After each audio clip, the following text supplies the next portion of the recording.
A British gangster movie. The Cray twins. Tom Hardy playing both parts. The writer of LA Confidential. Where the hell did you go wrong? Uh, uh, I don't know, actually.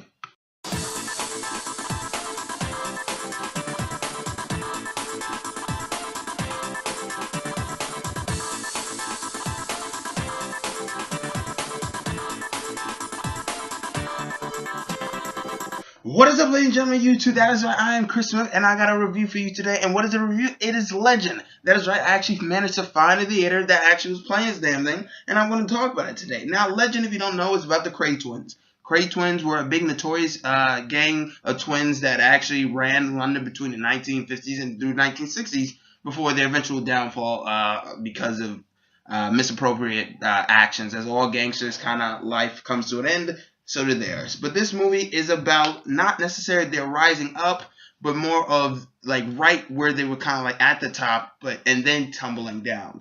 Now, it stars Tom Hardy, and it also stars Tom Hardy as two of the twins. Now, I was wondering exactly how is he going to pull this off. Is it going to be a great performance? Is it going to be half-assed? Is it going to be looking a little bit weird, kind of like the Devil's Double? But he actually managed to pull it off, and he's the best part of this movie. Now, unfortunately, the movie doesn't actually catch up to Tom Hardy's pacing, but that is not necessary to say that this is a bad film. And that's directed by Brian Heckland, which directed 42, and he also wrote LA Confidential, which is two great movies. I prefer LA Confidential. He's a great writer. Is he a great director? Well, let's talk about this right here. Let's talk about the good, right? The good is Tom Hardy. The guy manages to actually pull off two roles without actually making it seem like he's the same person playing them. He seems like two separate people. Also, I liked the music. I liked it that this feels like a very old school, British gangster movie. And I'm a big fan of these British gangster films. I like, Lock, Stock, and all that. But this is not really a Lock, Stock. It's not a Guy Ritchie type of British gangster movie. It's more like that really old school type of British gangster movie. Kind of similar. If anybody's seen the Long Good Friday, it's more similar to that. It's kind of more of a grittier thing. It doesn't. I like that it didn't glamorize the craze really. Because some of these gangster movies, they kind of glamorize the life, like how they're all over the place and they have these fancy cars and big buildings and all that whatnot. But it didn't really glamorize it. I didn't really feel any sympathy for them, and that's kind of a good thing because the craze were pieces of shit. They were not nice people. You look them up, and then they did some very dangerous things. Now, some things that worked, something that didn't work in this movie, it's narrated, right? And Reggie Cray, played by Tom Hardy, obviously, but Reggie Cray, he eventually gets with this girl named Frances, right? And the story is narrated by her.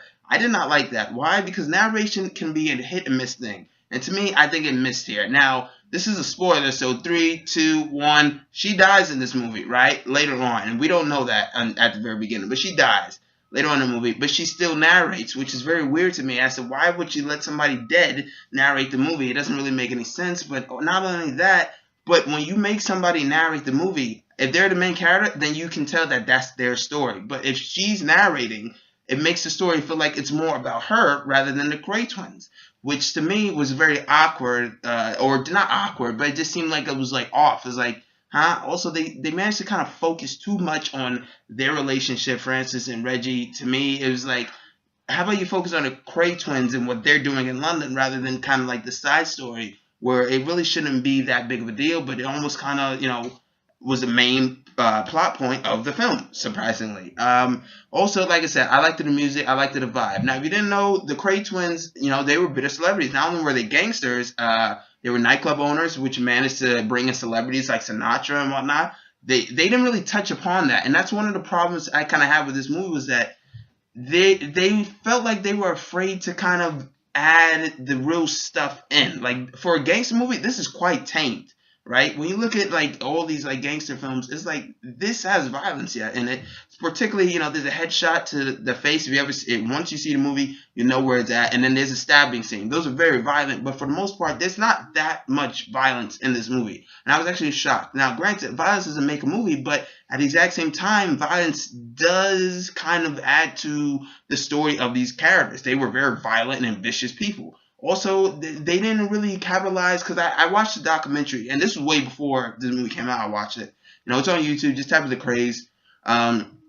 I typed this documentary, and they didn't really, because they show it in the movie, right? Paul Bettany's in here, and Christopher McEccleston, if you know Doctor Who or whatnot, they're in this movie, but they're kind of wasted. Now, Bettany plays Charlie Richardson of the Richardson Gang, the Torch Gang, and they were rivals to the Krays. But at the exact same time, you would think that would have been more in the movie, but it's kind of just dealt with one scene. The Richardsons and the Krays, they were both brothers, right? Each two sets of brothers, and they were grown up friends, and then they eventually became enemies as they got older and running London. They touched on that a bit, but they didn't elaborate on it enough to the point where I feel like they should have, because that could have been a bit more interesting, but they kind of just threw it away and whatnot. Paul Bettany's in the movie for like 5 minutes. It was nice to see him back in a gangster movie after Gangster #1, but hey, whatever, you can't win them all, right? Now, also, as I was saying, they didn't really commit too much on. I feel like they left out a lot of interesting things that the Krays kind of did, and they kind of just, they didn't have it all out. It's like they were afraid to kind of go out there. Like, something was missing in this movie. I don't know what it is. Like, Tom Hardy as Reggie and Ronnie, like I said, they are the best part. Him and Emily Browning, which plays Emily Browning from Sucker Punch Baby Doll and Series of Unfortunate Events. She's great in this movie, but at the same time, she gets a little bit annoying. But they have great chemistry, her with both of their brothers, which is good because, that could have been very bad.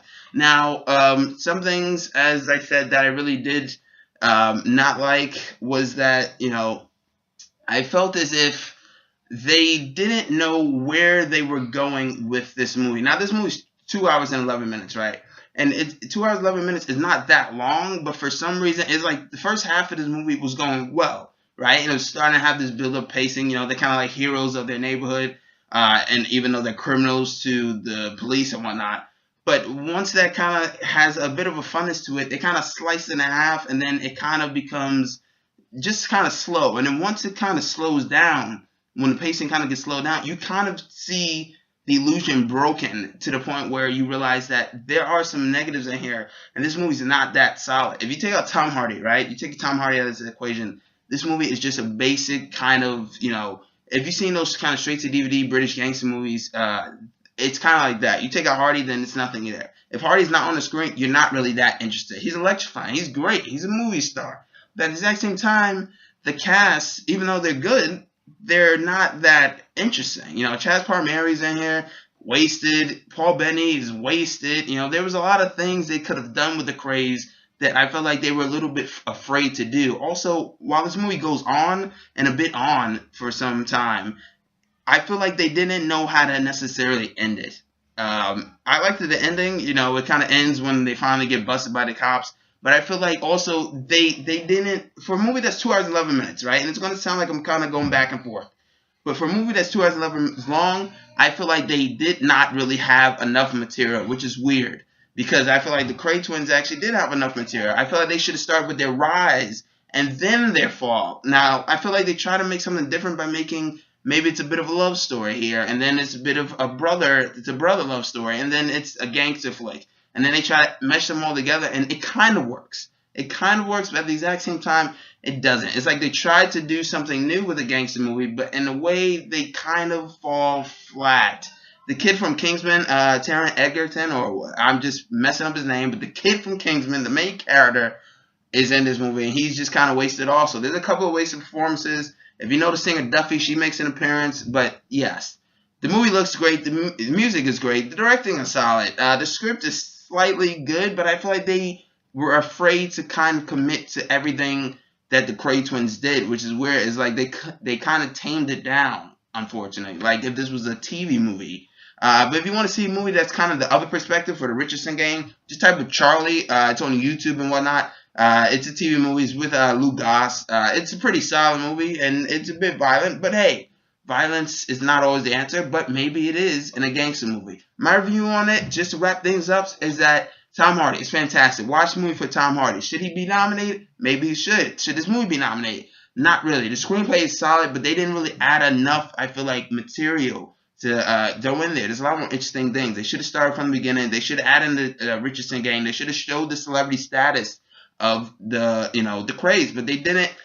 They showed that they're a bit of a head-butting, brother-to-brother relationship, but at the exact same time, they're still family. And that's why he didn't ever kill him. So Yes. The thing ends. Do you feel sympathy for them? No. Should you feel sympathy for them? No. Because these are bad people. They're murderers. You shouldn't feel sympathy for them. Do you think they're badass? And sure, and kind of funny? Yes. But you never actually be like, hey, I want to be that guy. You just be like, oh, I like them. They're good performances. You know, they're deadly, but at the exact same time, you don't necessarily actually feel any sympathy. So positives to wrap this up: Tom Hardy. The movie looks great. I liked the old school British gangster vibe, and I liked the music. Negatives is kind of that they didn't capitalize on enough of the craze history or the very beginning of their origins from the rise in London and the celebrity status, and it does kind of get slow. Also, they didn't really know how to end this movie. The ending kind of comes, right? And then, you know, though I liked the ending, it just kind of comes and then it's just like, bam. Then that's it. But yes, I kind of liked it. If I had to rate this thing, if people need a rating, then I would say a 6.5. It is solid for what it is, but is it better than, like, say, Bronson with Tom Hardy? No, but is it as good as maybe some of the lower budget things? Yes, it's about on the same level as 42. If you like the 42, you'll like this. But that's my thoughts. That's my review. Comment, subscribe, like that shit. I'm Chris Smith, and I'm signing out.